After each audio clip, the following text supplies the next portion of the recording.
Hello everyone, I am Neha and welcome to my YouTube channel. तो आज हम आप लोगों के लिए सीटेट के एग्ज़ाम में बहुत ही हेल्पफुल होते हैं जो ये पॉजिटिव और नेगेटिव टैग वर्ड। तो आज हम लोग पॉजिटिव और नेगेटिव टैग वर्ड के बारे में समझेंगे कि किस तरह से हमें सीटेट के एग्ज़ाम में ये पॉजिटिव और नेगेटिव टैग वर्ड काम आते हैं। अगर आप मेरे चैनल पर नए हैं तो चैनल को सब्सक्राइब करके बेल आइकन को जरूर प्रेस कर लीजिएगा। यहाँ से आपके क्लासेस होते हैं, साथ ही साथ यहाँ से आपको सीटेट के एग्ज़ाम क्वालिफाई करने के लिए बहुत सी टिप्स दिए जाते हैं और ज़्यादा आपका हेल्प किया जाता है। तो आप मेरे चैनल को सब्सक्राइब करके वीडियो को लाइक ज़रूर कीजिएगा। चलते हैं टॉपिक की ओर। सबसे पहले सीटेट के एग्ज़ाम में 150 मार्क्स के क्वेश्चन पूछे जाते हैं और वो दो पार्ट में होते हैं। एक का 75 मार्क्स का कंटेंट का पार्ट होता है और दूसरा 75 मार्क्स का पेडागोजी का पार्ट होता है। तो कंटेंट का पार्ट जो है वो एनसीईआरटी पैटर्न पर आधारित होते हैं, लेकिन पेडागोजी का जो समझ आधारित क्वेश्चन पूछे जाते हैं उसमें ये टैग वर्ड आपको काफ़ी हेल्पफुल होंगे। जब आप प्रीवियस ईयर क्वेश्चन सॉल्व करेंगे तो आप देखेंगे कि ये निगेटिव और पॉजिटिव टैग वर्ड कितना काम आता है सीटेट के एग्ज़ाम में। बहुत से क्वेश्चन ऐसे होते हैं जो हमें हमारे समझ से बाहर होते हैं और प्रत्येक शिफ्ट में ऐसे क्वेश्चन पूछे जाते हैं। चाहे आप कितनी भी तैयारी कर लें तो उन 150 क्वेश्चन में कुछ क्वेश्चन ऐसे होते हैं जो काफ़ी टफ होता है, जिसका लैंग्वेज हमें समझ में नहीं आता है। तो आप उसे इस टैग वर्ड के सहारे आसानी से सॉल्व कर पाएंगे और 100% वो क्वेश्चन आपका सही होगा। बहुत से स्टूडेंट इस पॉजिटिव और नेगेटिव टैग वर्ड के सहारे बहुत से क्वेश्चन जो ऐसे क्वेश्चन है जो बिल्कुल भी हमें समझ में नहीं आ रहा है और इस नेगेटिव टैग वर्ड और पॉजिटिव टैग वर्ड को हम अगर याद रखे हैं उसे आसानी से सॉल्व करते हैं और वो 100% सही ही होगा। तो इस तरह से हमें नेगेटिव और पॉजिटिव टैग वर्ड सीटेट के एग्जाम में काम आते हैं और आप 75 में से कम 65 और ज़्यादा से ज़्यादा 70 मार्क्स भी इस नेगेटिव पॉजिटिव टैग वर्ड के सहारे ला सकते हैं।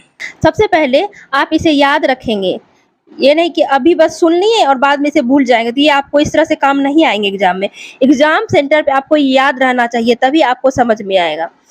ये दो पार्ट में बटा है। जब आपका क्वेश्चन नहीं पूछा जाएगा, निगेटिव पूछा जाएगा तो आप निगेटिव टैग वर्ड के साथ जाएंगे और क्वेश्चन पॉजिटिव पूछा जाएगा, क्वेश्चन में ऑप्शन पॉजिटिव रहेगा तो आप पॉजिटिव टैग वर्ड के साथ जाएंगे। जैसे कि यहाँ ये निगेटिव टैग वर्ड है और ये पॉजिटिव टैग वर्ड है। जैसे रहता है कि आप किसी बच्चे को का सर्वांगीण विकास कैसे करेंगे, उसमें रहेगा केवल उसे बुक पढ़ाकर, या फिर रहेगा इस काम को लड़का ही कर सकता है। तो ये सभी निगेटिव टैग वर्ड हुआ, तो ये आपका निगेटिव है। तो यह सब, लेकिन ये आप ध्यान में रखेंगे कि आपको निगेटिव पूछा जाएगा तो निगेटिव के साथ जाएंगे, पॉजिटिव पूछा जाएगा तो पॉजिटिव के साथ जाएंगे। जैसे 4 ऑप्शन दिए रहेंगे तो उसमें दिया रहेगा कि बच्चों के साथ इनमें से क्या नहीं करना चाहिए जो बच्चों पे निगेटिव प्रभाव डालेगा।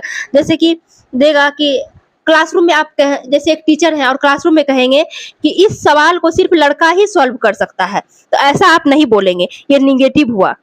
तो ये अगर निगेटिव पूछेगा कि ऐसा एक टीचर को इनमें से क्या नहीं करना चाहिए, तो उसमें ऑप्शन में रहेगा कि मैथ सिर्फ लड़का ही पढ़ सकता है, तो वो निगेटिव हुआ, आप उस ऑप्शन के साथ जाएंगे। उसके बाद है पाठ्य पुस्तक केंद्रित या फिर शिक्षक केंद्रित। तो शिक्षा कभी भी पाठ्य पुस्तक केंद्रित या फिर शिक्षक केंद्रित नहीं होना चाहिए। हमें बच्चों को हमेशा सेंटर में रखना चाहिए, बच्चे का सर्वांगीण विकास करना चाहिए, ना कि यहाँ शिक्षक का विकास हो रहा है, ना ही पाठ्य पुस्तक केंद्रित होना चाहिए। यानी कि बच्चे का एक तरफ विकास हम नहीं करेंगे, बच्चे का सर्वांगीण सभी तरफ विकास करेंगे, चौमुखी विकास करेंगे। जहां भी बच्चे को दंड सजा देने की समस्या की बात आए वो निगेटिव है, यानी वो निगेटिव वर्ड है, हम वहां निगेटिव के साथ नहीं जाएंगे। अगर निगेटिव पूछेगा तो हम निगेटिव के साथ जाएंगे। यहाँ बोझ का बात आए या फिर हतोत्साहित करने की बात आए, बच्चे को प्रोत्साहित करना है किसी भी चीज के लिए, बच्चे को सीखने के लिए, उसका विकास के लिए, पढ़ने के लिए बच्चे को प्रोत्साहित करना है, ना कि हतोत्साहित करना है। खाली स्लेट कोरी पट्टियां, जैसे कि जहां भी ये आए ऑप्शन की बच्चे खाली स्लेट या फिर कोरी पट्टियां होते हैं तो ये निगेटिव है, क्योंकि बच्चे खाली स्लेट या फिर कोरी पट्टियां नहीं होते हैं। बच्चे जब स्कूल आते हैं तो वो कुछ ना कुछ सीख कर आते हैं, उनमें बहुत सारे गुण पहले से विद्वान होते हैं जिसे कि टीचर जिसके सहारे डेवलप करते हैं। यहाँ उसके बाद है रटना या फिर याद करना। बच्चे को कभी भी रटने के लिए प्रोत्साहित नहीं करना है, कंठस्थ नहीं करवाना है, बच्चों में समझ विकसित करना है।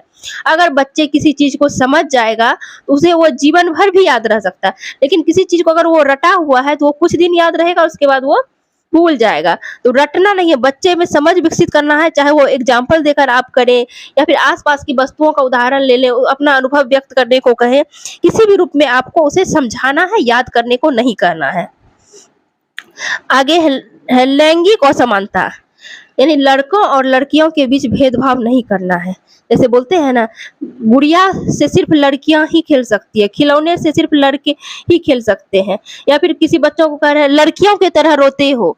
ये सभी ऑप्शन जहां भी आएगा तो लैंगिक असमानता को कहीं नहीं करना है, लड़के लड़की समान है।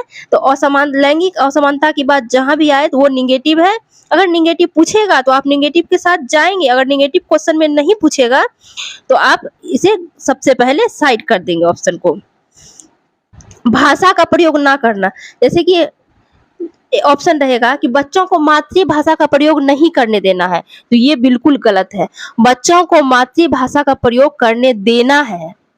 बच्चे सबसे पहले अपनी मातृभाषा का प्रयोग करके ही सीखेंगे, और उसको उसे दूसरा भाषा भी सिखाना है तो मातृभाषा के थ्रू ही उसे दूसरे भाषा में ले जाना है, ना कि उसे डायरेक्ट दूसरी स्कूल की भाषा सिखाना है।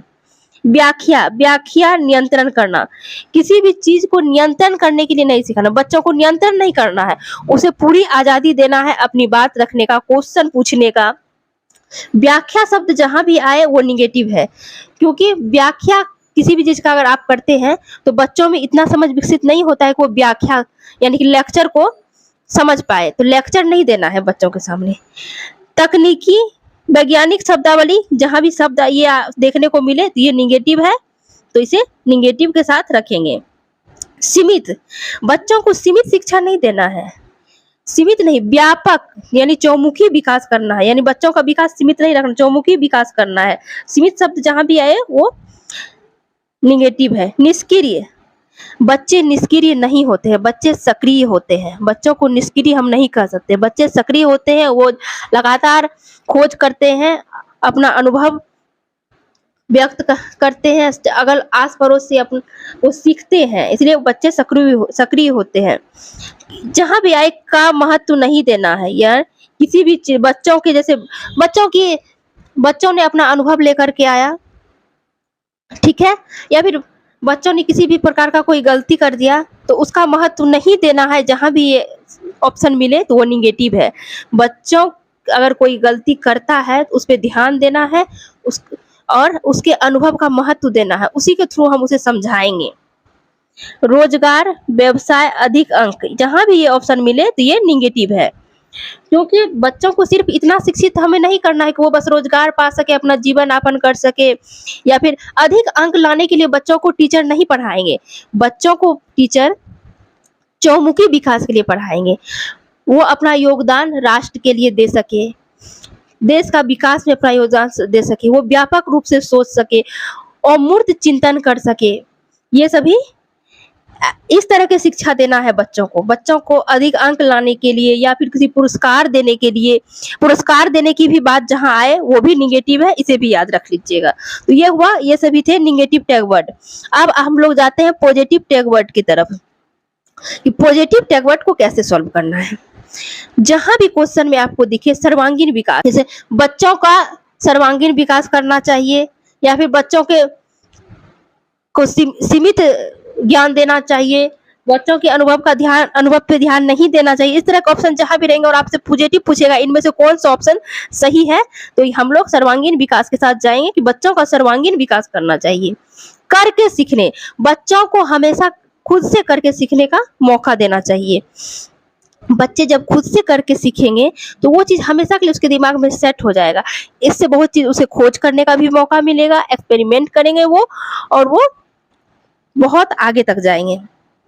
सम्मान, बच्चों को राष्ट्र का सम्मान, लगाव और प्रोत्साहित, इस तरह के ऑप्शन जहां भी मिले उसे अपने राष्ट्र से लगाव होना चाहिए, पढ़ाई से लगाव होना चाहिए, बच्चों में सम्मान की भावना होना चाहिए। ये सभी पॉजिटिव टैग वर्ड है। अब है बाल केंद्रित शिक्षा। हम लोगों ने देखा था इधर की पाठ्य पुस्तक केंद्रित और शिक्षक केंद्रित, तो ये निगेटिव है। पाठ्य पुस्तक केंद्रित और शिक्षक केंद्रित नहीं होना है। शिक्षा जब भी हो तो वो बाल केंद्रित हो, यानी बच्चों को सेंटर में रखना है। शिक्षा बच्चों के लिए बना है, ना कि बच्चा शिक्षा के लिए बना है।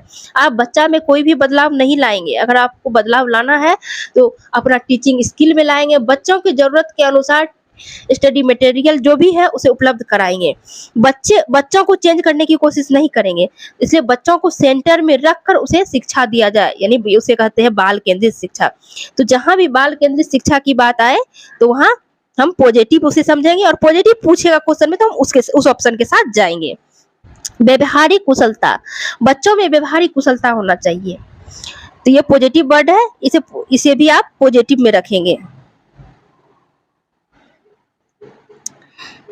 अब है वास्तविक दैनिक जीवन से जोड़ना। बच्चों को कभी भी आप अगर कुछ चीजों को सिखा रहे हैं तो उसे वास्तविक जीवन, यानी आसपास में जो विमूर्त एग्जाम्पल है उसके थ्रू आप उदाहरण है उसे आप समझा सकते हैं। उसके दैनिक जीवन से उसे जोड़ा जाना चाहिए। और एनसीएफ 2005 भी यही कहता है कि बच्चों को दैनिक जीवन से जोड़ा जाए। अब है अवसर देना, समावेशी शिक्षा। बच्चों को ज्यादा से ज्यादा सीखने का अवसर देना चाहिए, उसे खुद से करने का अवसर देना चाहिए। और समावेशी शिक्षा काफी महत्वपूर्ण है, इसे तो आप याद रखिएगा ही रखिएगा कि समावेशी शिक्षा कहाँ क्या होता है। बच्चों को अगर किसी बच्चों में की कोई डिसेबिलिटी है तो आप उसे अलग रखकर शिक्षा नहीं दे सकते। आप उसे हमेशा हमेशा एक साथ समान रूप से सभी बच्चों के साथ शिक्षा देंगे। यही है समावेशी शिक्षा, बिना कोई भेदभाव किए। अब नेक्स्ट ऑप्शन है लोकतांत्रिक प्रजातांत्रिक। अब लोकतांत्रिक क्या होता है? बच्चों में लोकतांत्रिक और प्रजातांत्रिक का वातावरण होना चाहिए, यानी बच्चों को पूर्ण छूट होना चाहिए। वो टीचर से अपनी कोई अगर डाउट है तो उसे पूछ सके और सॉल्व कर सके। तो ये हुआ प्रजातांत्रिक वातावरण, क्लास का माहौल प्रजातांत्रिक होना चाहिए। नेक्स्ट ऑप्शन है विभिन्न संदर्भों में भाषा प्रयोग। जहां भी विभिन्न संदर्भों में आए तो संदर्भ शब्द जहां भी आए तो हम समझ लेंगे वो पॉजिटिव है। तो अगर पॉजिटिव पूछ रहा है तो बिना कुछ पढ़े डायरेक्ट ऑप्शन में हम यहाँ टिक कर देंगे विभिन्न संदर्भों में। तो इसका मतलब ये पॉजिटिव है और ये हमारा 100% सही भी होगा। जैसे बच्चा अपनी मातृभाषा का अगर प्रयोग करेंगे तो एक बच्चा दूसरे बच्चों के थ्रू अपनी सभ्यता संस्कृति का आदान प्रदान होगा, और इस तरह से बच्चे बहुत से भाषा सीख भी जाएंगे, बहुत से शब्द का भंडार भी हो जाएगा बच्चों के पास, और एक दूसरे के सभ्यता संस्कृति से जुड़ने का मौका भी मिलेगा। तो विभिन्न संदर्भ में भाषा का प्रयोग, या फिर विभिन्न संदर्भ जहां भी आ जाए और वो क्वेश्चन पॉजिटिव पूछा गया है तो आपको, अगर नहीं पूछा जाएगा तो निगेटिव के साथ जाना है। अगर नहीं शब्द नहीं रहेगा क्वेश्चन में तो आपको पॉजिटिव के साथ जाना है। तो पॉजिटिव जहां भी पूछेगा, विभिन्न संदर्भ आपको जहां भी दिखेंगे तो वहां आपको टिक कर देना है, वो आंसर आपका 100% सही होगा। और केवल जहां भी दिखेंगे तो केवल आपका निगेटिव है तो वहां निगेटिव के साथ जाएंगे। विभिन्न तरीके से बच्चों को सोचने के लिए प्रोत्साहित करें। हर क्षेत्र में बच्चों का विकास होगा। बच्चों को का चौमुखी विकास करना है। विकास का क्षेत्र व्यापक होना चाहिए, ना कि संकुचित होना चाहिए, ना कि सीमित होना चाहिए। तो ये रहा आपका पॉजिटिव और निगेटिव टैग वर्ड। तो इस टैग वर्ड के सहारे आप सीटेट के एग्जाम में बहुत से पेडागोजी के क्वेश्चन सही सॉल्व कर सकते हैं। तो आज के वीडियो में बस इतना ही। मिलते हैं नेक्स्ट वीडियो में नए टॉपिक के साथ। तो प्लीज चैनल को सब्सक्राइब करके वीडियो को लाइक जरूर कीजिएगा। मैं आपका इसी तरह से हेल्प करती रहूंगी। और आपका अगर कोई क्वेश्चन है तो कमेंट बॉक्स में जरूर कमेंट कीजिएगा।